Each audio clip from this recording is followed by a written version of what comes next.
2000년 전에 어느 날 예수님께서 산에 올라가서 인류 역사상 가장 위대한 가르침을 주셨습니다. 그 가르침을 가리켜서 산상수훈이라고 얘기합니다. 산상수훈. 산에서 주신 가르침이다. 그런 뜻입니다. 예수님은 산상수훈에서 행복의 원리 8가지를 우리에게 가르쳐 주셨습니다. 행복의 원리 8가지. 이 8가지 행복의 원리를 가리켜서 우리는 팔복이라고 부릅니다. 팔복. 우리는 지금까지 주일마다 회복의 원리 8가지를 살펴보고 있는데 이 회복의 8가지 원리가 놀랍게도 이 팔복하고 너무나 비슷합니다. 예수님이 2000년 전에 말씀하신 그 팔복의 원리 8가지가 오늘 우리가 배우고 있는 이 회복의 원리 8가지하고 거의 일치한다는 거죠. 잠깐 비교를 한번 해보겠습니다. 여러분, 팔복에서 첫 번째 복이 무엇이었습니까? 심령이 가난한 자는 복이 있나니. 그죠? 심령이 가난한 자는 복이 있나니. 이 말씀은 회복의 첫 번째 원리하고 일치합니다. 여러분, 회복의 첫 번째 원리가 무엇이었습니까? 회복의 첫 번째 원리는 나는 할 수 없다는 것입니다. 내 힘으로는 내 문제를 해결할 수 없다는 거죠. 이것이 바로 심령이 가난해지는 것입니다. 내가 얼마나 작은 존재인지, 내가 얼마나 무능한 존재인지 깨닫는 것이 바로 심령이 가난해지는 것입니다. 자신의 무능함을 깨닫는 사람에게 복이 있다는 것입니다. 그 다음에 두 번째, 팔복에서 두 번째 복이 무엇입니까? 애통하는 자는 복이 있나니 그들이 위로를 받을 것이며. 이 말씀은 회복의 두 번째 원리와 일치합니다. 애통하는 자는 위로를 받는다 했는데 왜 애통을 할까요? 내 힘으로 할 수 없음을 깨달았기 때문입니다. 내가 얼마나 무능한 존재인지 알았기 때문에 애통을 하는 거죠. 여러분, 바울이 그런 고백을 했죠. 오라, 나는 곤고한 자로다. 누가 나를 이 사망의 몸에서 건져내랴. 절망을 하는 것이 바로 애통하는 것입니다. 애통을 하니까 하나님의 위로를 받는다는 거죠. 여러분, 이것이 바로 팔복에서 두 번째 복인데 회복의 두 번째 원리가 무엇입니까? 나는 할 수 없지만 하나님은 하실 수 있다는 것입니다. 나는 절망이지만 그러자 하나님이 희망이 된다는 거죠. 나는 내 문제를 해결할 수 없지만 하나님은 능히 이 문제를 해결하실 수 있다는 것입니다. 자, 팔복에서 세 번째 복이 무엇이었습니까?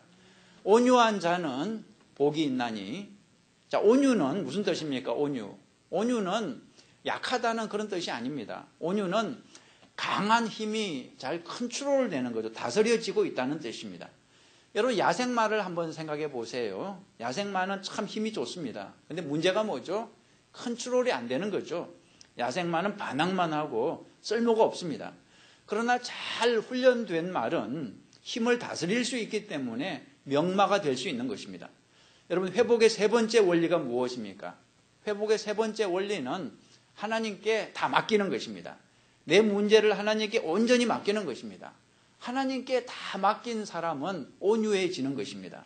하나님께 온전히 맡기고 하나님께 온전히 다스림을 받는 것이 바로 회복의 세 번째 원리고 또 팔복 중에서 세 번째 복이 되는 것입니다.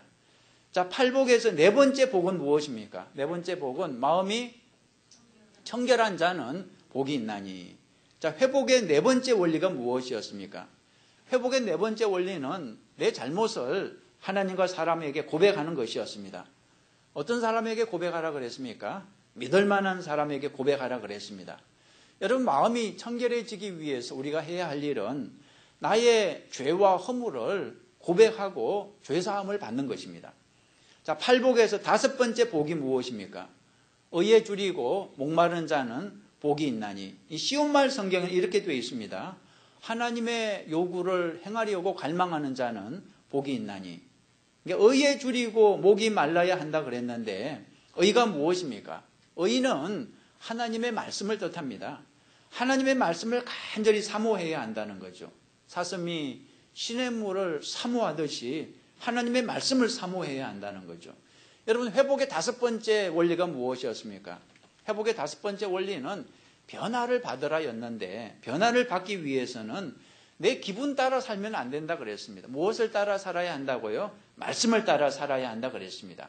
여러분, 의에 줄이고 목마른 것이 바로 말씀을 사모하고 말씀을 따라 사는 것입니다. 자, 팔복에서 6번째와 7번째 복은 인간관계를 다루고 있습니다. 6번째 복은 나에게 상처 준 사람들을 긍휼히 여기는 자는 복이 있나니. 그죠? 7번째 복은 무엇입니까? 내가 상처 준 사람들과의 관계를 화평하게 하는 자는 복이 있나니. 이 두 복은 회복의 6번째 원리와 일치하는 것입니다. 6번째 원리가 무엇이었습니까? 관계를 회복하라. 그죠? 나에게 상처 준 사람은 용서하고 내가 상처 준 사람은 어떻게 하라고요? 보상해서 관계를 회복하라 그랬습니다. 그리고 지난주에는 지금까지 살펴본 그 6가지 원리들을 계속 유지하는 것에 대해서 살펴봤습니다. 어떻게 회복을 유지할 수 있다고요? 평가하고 또 묵상하고 그리고 기도를 통해서 회복을 유지하는 것이 7번째 원리였습니다. 자, 오늘은 드디어 이제 마지막 시간입니다. 오늘은 회복의 원리 마지막 8번째를 살펴보겠습니다. 리커버리, 이 회복이라는 단어에서 마지막 Y는 yield를 상징하는 나를 하나님께 드리는 것으로 의미합니다. 나를 하나님께 드려서 하나님께 쓰임받는 것으로 의미합니다. 하나님은 우리를 사용하기 원하십니다. 우리가 지금까지 이 회복의 과정을 쭉 밟아온 것은 그저 그냥 나를 위해서가 아닙니다. 나만 회복되고 끝나는 게 아닙니다. 내가 회복되었으면 이제 다른 사람을 회복시키는데 또한 쓰임을 받아야 하는 것입니다. 우리나라 속담에 여러분 과부 사정은 누가 안다 그랬습니까? 호래비가 안다. 이게 무슨 뜻일까요? 상처가 있는 사람이 다른 사람의 상처를 이해할 수 있다는 뜻입니다. 여러분의 과거 상처는 쓰레기가 아닙니다. 여러분의 과거 상처는 재활용이 가능한 상품이라는 거죠. 다른 사람의 상처를 치료하는데 귀하게 쓰임받을 수 있는 것입니다. 우리는 오해하는 게 하나 있습니다. 특별한 재능과 은사가 있어야만 하나님이 사용한다고 생각하는 것. 그러나 그것은 오해입니다. 여러분, 하나님은 그냥 보통 사람들을 사용하십니다. 저하고 여러분처럼. 우리는 잘못 생각하는 게 하나님이 나의 장점을 사용하실 거야 이렇게 생각하는데 사실은 그렇지 않습니다. 하나님은 우리의 장점이 아니라 우리의 약점을 더 귀하게 사용하십니다. 왜냐하면 여러분, 사람들은 내가 장점을 이렇게 얘기하면 위로를 받지 못해요. 내가 약점을 얘기할 때 위로를 받는 것입니다. 여러분이 여러분의 장점을 막 얘기하면 사람들이 와, 대단하구나. 그렇지만 나는 그렇게 못해. 이렇게 말할 것입니다. 그런데 약점을 얘기하면 사람들이 어떻게 반응할까요? 맞아. 나도 그래. 나하고 똑같네. 이렇게 동감을 하는 것입니다. 여러분이 어떤 상처나 중독으로부터 어떻게 회복이 되었는지 그 경험을 나눌 때 하나님이 여러분을 사용하시는 것입니다. 이것이 바로 오늘 회복의 8번째 원리입니다.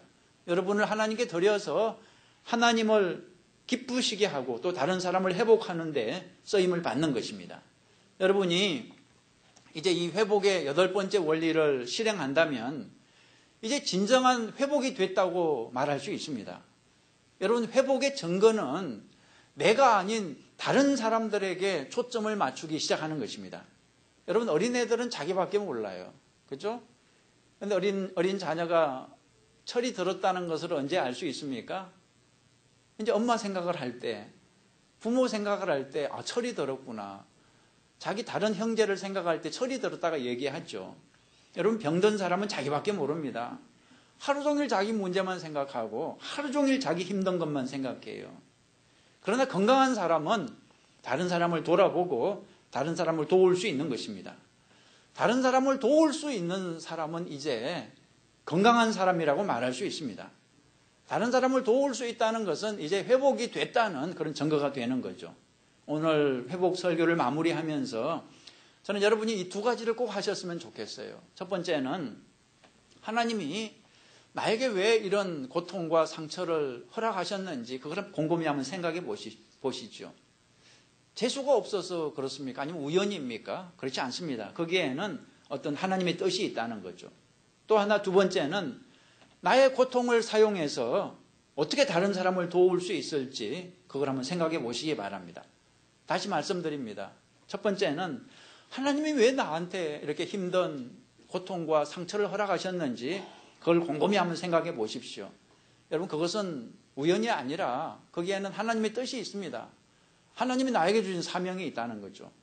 또 두 번째는 나의 이 고통을 사용해서 어떻게 다른 사람을 도울 수 있을지 그것을 생각해 보시기 바랍니다. 자, 오늘 이 두 가지가 오늘 설교의 내용인데요. 자, 첫 번째 다시 살펴보겠습니다. 고통의 이유를 한번 생각해 보시죠. 하나님이 왜 나에게 고통을 허락하셨는지. 고통의 이유가 무엇일까요? 많은 이유가 있겠지만 제가 네 가지만 말씀을 드리겠습니다. 자, 첫 번째 고통의 이유는 자유의지 때문입니다. 고통의 첫 번째 이유는 자유의지 때문입니다. 내 자유의지가 나의 고통을 만들어내는 것입니다. 하나님이 인간을 만드실 때 하나님의 형상을 따라 만드셨는데 우리는 하나님의 어떤 형상을 닮았습니까? 여러 가지가 있겠지만 그 중에 하나는 하나님처럼 자유의지가 있다는 것입니다. 자유의지가 무엇입니까? 자유롭게 선택할 수 있는 권한이 있다는 거죠. 하나님은 우리에게 선택의 권한을 주셨습니다. 좋은 것도 선택할 수 있고 나쁜 것도 선택할 수 있습니다. 심지어 하나님을 믿고 안 믿고까지도 내가 선택할 수 있습니다.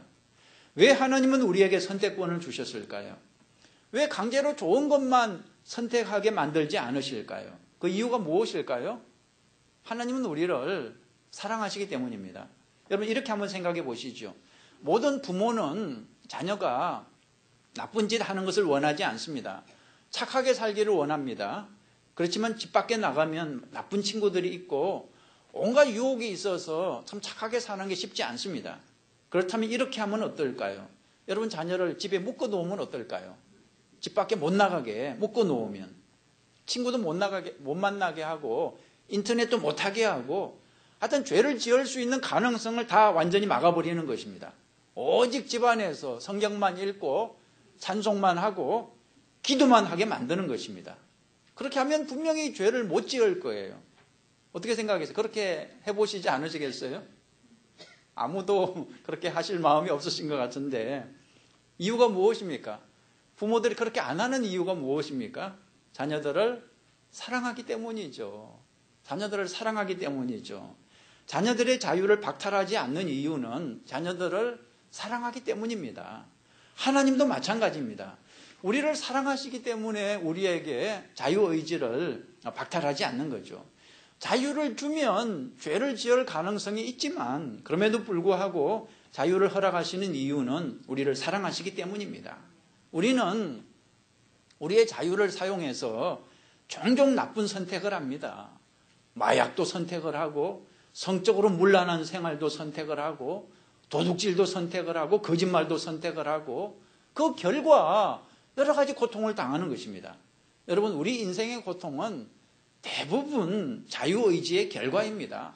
하나님이 고통을 주시는 것보다는 내 자유의지가 나쁜 선택을 해서 고통을 만들어내는 것입니다. 그리고 또 하나님은 나에게만 자유의지를 주신 것이 아니라 다른 사람들에게도 자유의지를 주셨어요. 그래서 때로는 다른 사람들이 그들의 자유의지를 사용해서 나에게 상처를 줄 수 있습니다. 나는 잘못이 없어도 다른 사람들 때문에 억울한 희생자가 될 수 있다는 거죠. 여러분 중에는 다른 사람들로부터 공격을 받아서 깊은 상처를 경험하신 분이 계실 거예요. 가까운 가족의 공격을 받은 사람도 있고 멀리는 전혀 모르는 사람의 공격을 받은 사람도 있을 것입니다. 하나님은 그 공격을 막으실 수 있는 힘이 있었습니다. 여러분을 공격하는 그 사람의 자유의지를 박탈해버렸으면 여러분은 무사했을 것입니다. 그러나 하나님은 그렇게 하지 않았어요. 왜 하나님은 그 사람의 자유의지를 박탈하지 않았을까요? 여러분, 그 이유는 하나님도 법을 지켜야 하기 때문입니다. 하나님이 정해놓으신 법이 있어요. 그 자유의지의 법이 있습니다. 이건 하나님도 지키셔야 돼요. 하나님이 사람 봐가면서 이 사람은 자유의지를 계속 가지고 있고 너는 더 이상 자유의지 없다 이렇게 박탈할 수는 없다는 거죠. 이것은 마치 여러분 중력의 법칙하고도 같습니다. 하나님이 사람 봐가면서 이 사람은 높은 데서 떨어져도 안 다치고 저 사람은 높은 데서 떨어지면 다치고 이렇게 법을 차별해서 적용할 수는 없는 거죠. 법은 모든 사람에게 공평하게 작용하는 것입니다. 하나님이 모든 사람에게 중력의 법칙을 허락하신 것처럼 모든 사람에게 자유의지를 허락하셨습니다. 그 결과 나쁜 사람들은 그 자유의지를 사용해서 죄를 짓지만 하나님도 그것은 어떻게 하실 수가 없다는 것입니다. 따라서 여러분, 인간이 죄를 짓고 지옥에 가는 것은 하나님이 그렇게 만드신 게 아닙니다. 하나님이 지옥에 보내시는 게 아닙니다. 하나님은 모든 사람이 그 자기 자유의지를 사용해서 천국을 선택하기를 원하십니다. 그러나 인간이 자유의지를 사용해서 지옥을 선택한다면 하나님도 어떻게 막으실 수가 없다는 것입니다. 자, 두 번째로 고통을 주시는 이유는 우리를 깨우쳐 주시기 위해서입니다. 하나님은 고통을 통해서 우리를 깨우쳐 주신다는 거죠. 고통은 일종의 그러니까 경고와 같은 것입니다. 정신 좀 차려라. 빨리 좀 일어나라. 지금 뭔가 잘못됐어. 이렇게 하나님이 크게 소리치시는 것이 바로 우리의 고통이라는 거죠. 여러분, 이렇게 한번 생각해 보세요. 길을 가다가 어떤 집에 불이 난 것을 봤습니다. 불길이 막 지붕에서 이렇게 타오르는데 집주인은 그것도 모르고 깊은 잠에 빠져 있습니다. 그냥 두면 분명 죽을 것입니다. 이런 경우 어떻게 해야 되겠습니까? 빨리 그 집주인을 깨워야 하지 않겠습니까? 집주인을 빨리 깨울 수 있는 방법은 무엇이겠습니까? 저 같으면 돌을 들어서 주인이 자고 있는 그 창문 유리창에 던지겠어요. 유리창이 깨지면서 큰 소리가 나면 주인이 깜짝 놀라서 잠을 깨지 않겠습니까? 하나님은 우리를 깊은 잠에서 깨우기 위해서 고통이라고 하는 돌을 던지시는 것입니다. 따라서 우리는 고통을 당할 때 정신을 차려야 돼요. 깨어나야 됩니다. 하나님의 음성을 들어야 됩니다. 내 문제를 발견해야 됩니다. 그 리그 오렌 목사님이 아주 좋아하는 구두가 있었다고 그래요. 그 구두는 사슴 가죽으로 만들어져서 아주 부드럽고 매끈했습니다. 그 구두를 하도 오래 신어서 나중에는 그 신발 밑바닥에 구멍이 났다고 그래요. 그렇지만 위쪽은 또 멀쩡해요. 그래서 그 신발을 계속 신었습니다. 다만 의자에 앉을 때는 발바닥이 보이면 양말이 다 보이니까 보이지 않도록 주의했습니다. 그런데 어느 날 7일 동안, 무려 7일 동안 비가 계속 왔습니다. 그 신발을 신고 걸으니까 물이 그냥 들어와가지고 발이 축축하게 젖었습니다. 젖은 발이 얼마나 불편했겠습니까? 그때서야 그 신발을 포기했다는 거죠.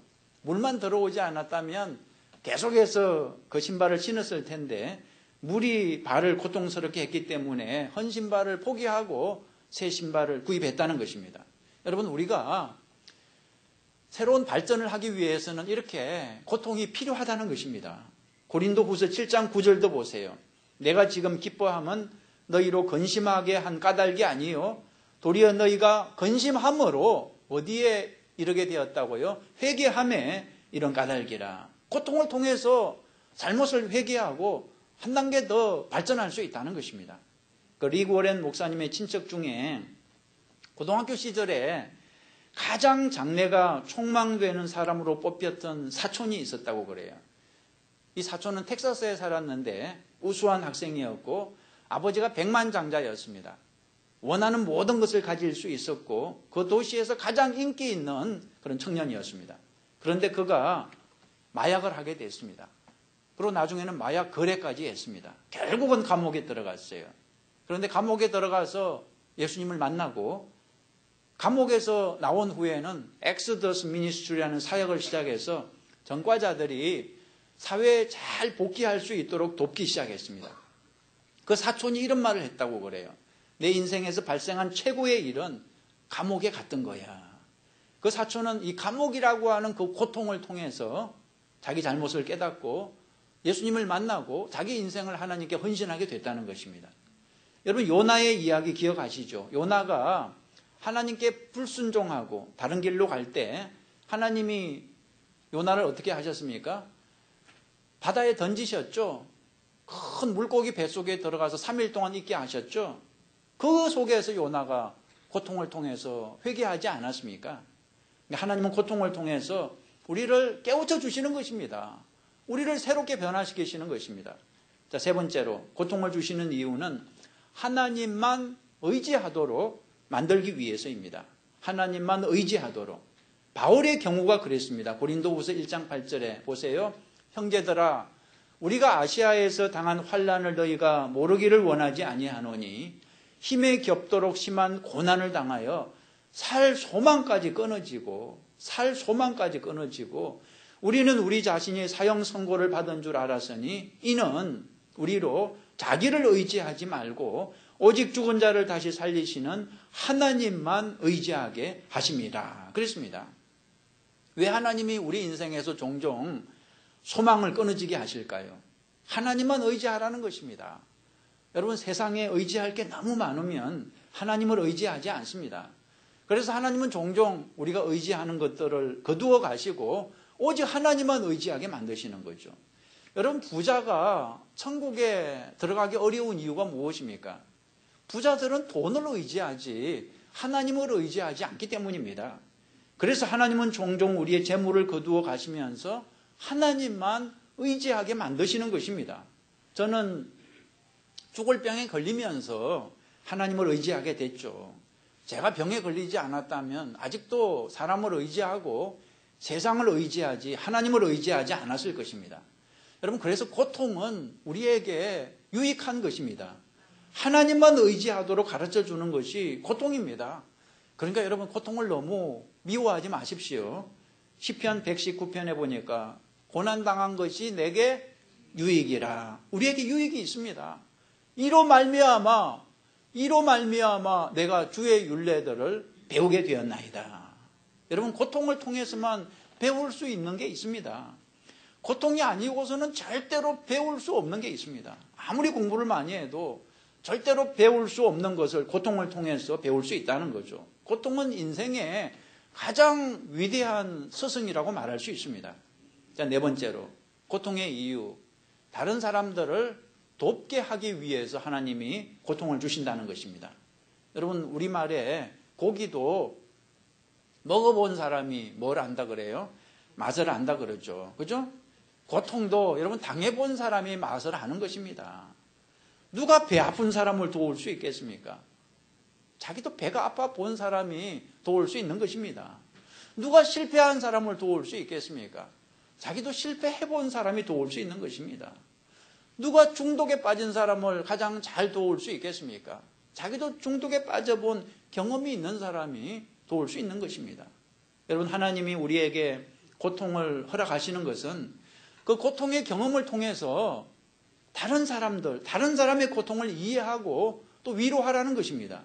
고린도후서 1장 4절에 우리의 모든 환난 중에서 우리를 위로하사 우리로 하여금 하나님께 받는 위로로서 모든 환난 중에 있는 자들을 능히 위로하게 하시는 이시로다 그랬습니다. 하나님은 여러분이 지금까지 경험한 그 고통을 사용해서 이제 다른 사람들을 돕기 원하십니다. 여러분, 고통을 감추는 것은, 그걸 묻어두는 것은 낭비입니다. 여러분, 물을 낭비하면 안 되듯이 여러분의 고통을 낭비하면 안 됩니다. 여러분의 그 귀한 고통을 나누어서 다른 사람을 도와야 됩니다. 그 리그 워렌 목사님과 사모님은 부부관계에 어려움이 있는 사람들을 특히 잘 도울 수 있다고 그래요. 그 이유는 두 분이 과거에 부부관계 어려움을 경험했기 때문이라고 그럽니다. 결혼하고 처음 3년 동안 얼마나 힘이 들었는지 거의 이혼을 생각했을 정도로 어려웠습니다. 그런데 다행히도 아슬아슬하게 부부 상담까지 받아서 겨우 극복할 수 있었습니다. 그래서 리그 워렌 목사는 남자들이 찾아와서 저는 아내가 너무너무 미워요 이렇게 말을 하면 그 마음을 이해한다는 거죠. 왜냐하면 자기도 그런 과정을 거쳤기 때문에 저도 그 마음을 참 잘 이해해요. 저도 다 그런 과정을 거쳤기 때문에 아주 이해합니다. 창세기에 나오는 여러분 요셉 이야기 기억하시죠? 요셉의 인생은 참 기구했습니다. 요셉은 아버지 야곱에게 가장 사랑받는 아들이었죠. 그런데 형들의 시기를 받아서 하루아침에 노예로 팔려갔습니다. 그 당시 노예는 사람 취급을 받지 못했습니다. 말하는 짐승이죠. 완전히 소유 물건과 같았습니다. 너무 비참했습니다.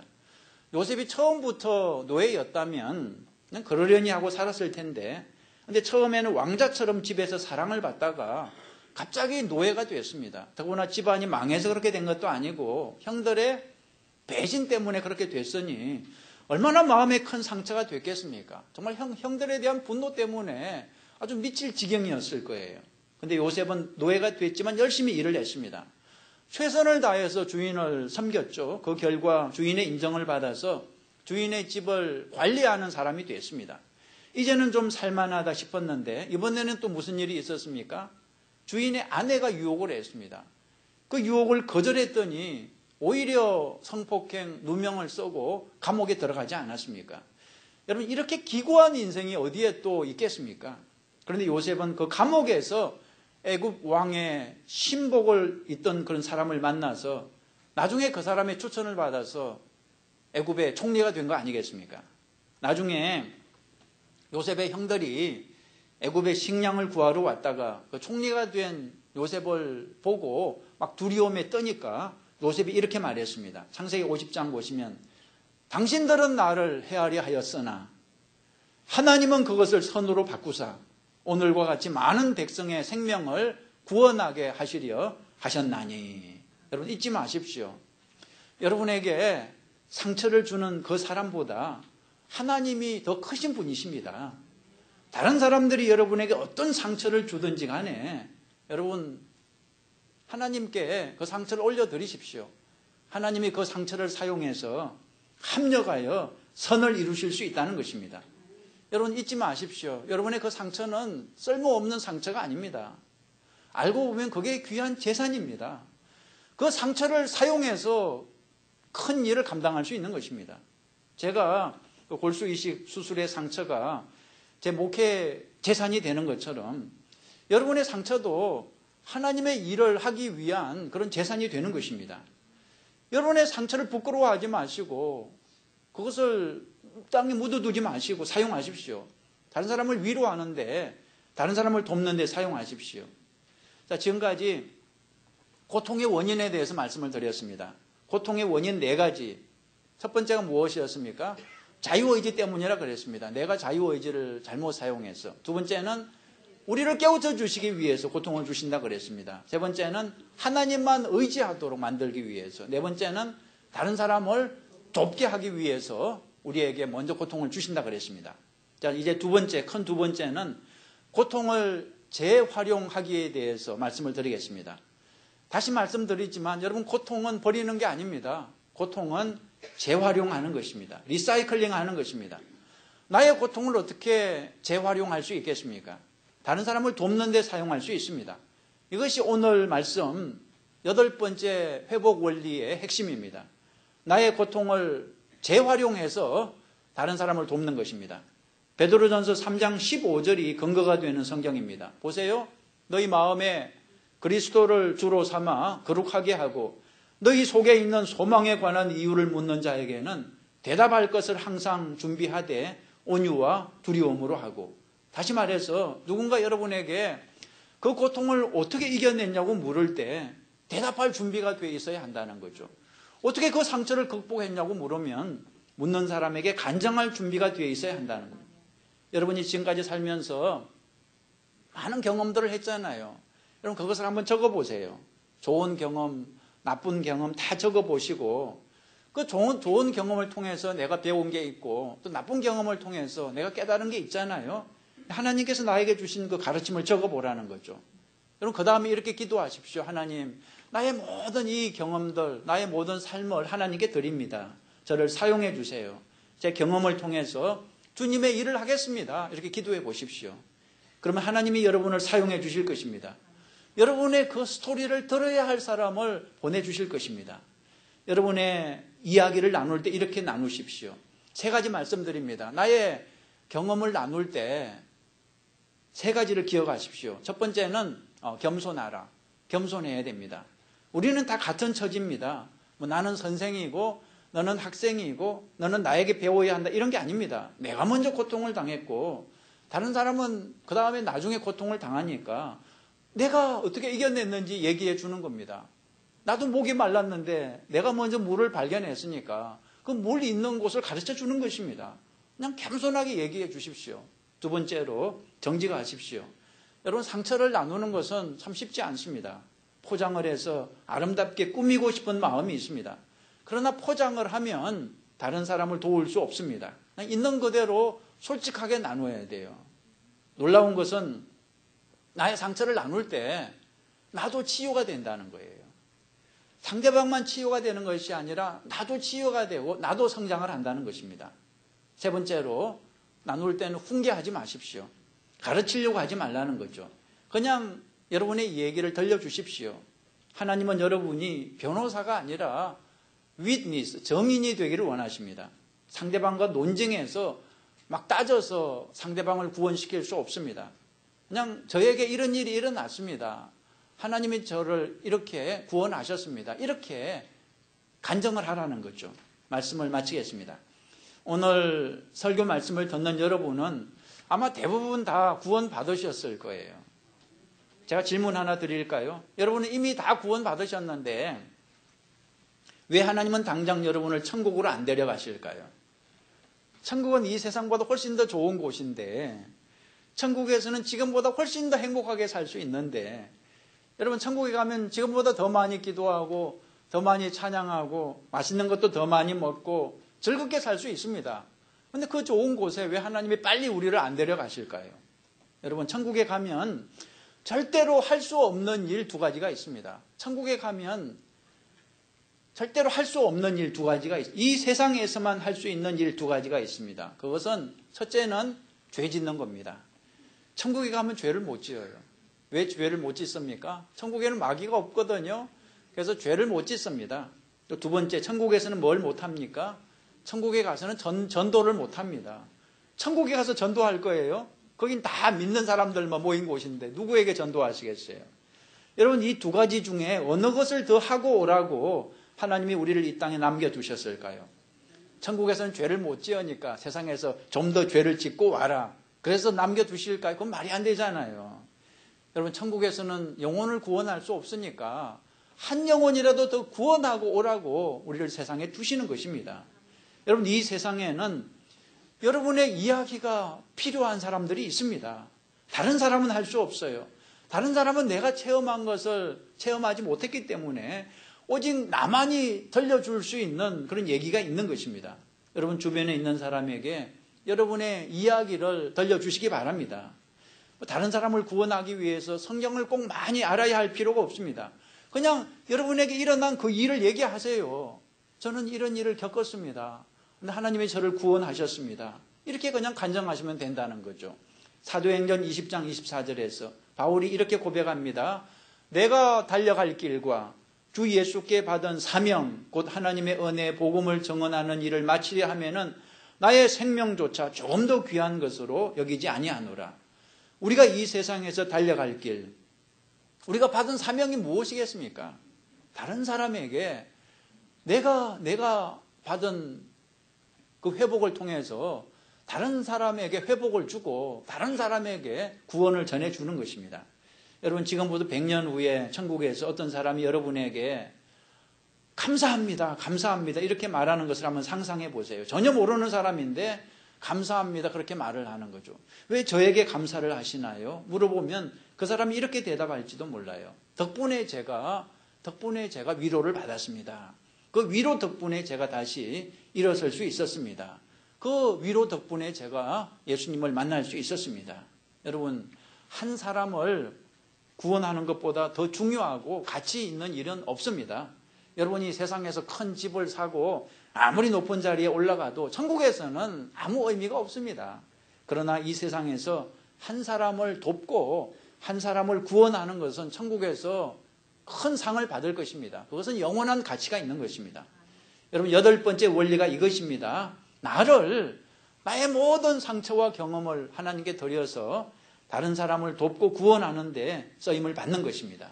여러분의 삶을 낭비하지 마시고 하나님께 드려서 다른 사람을 돕고 구원하는 데 쓰임 받을 수 있기를 주님의 이름으로 축원합니다. 우리 기도하시겠습니다.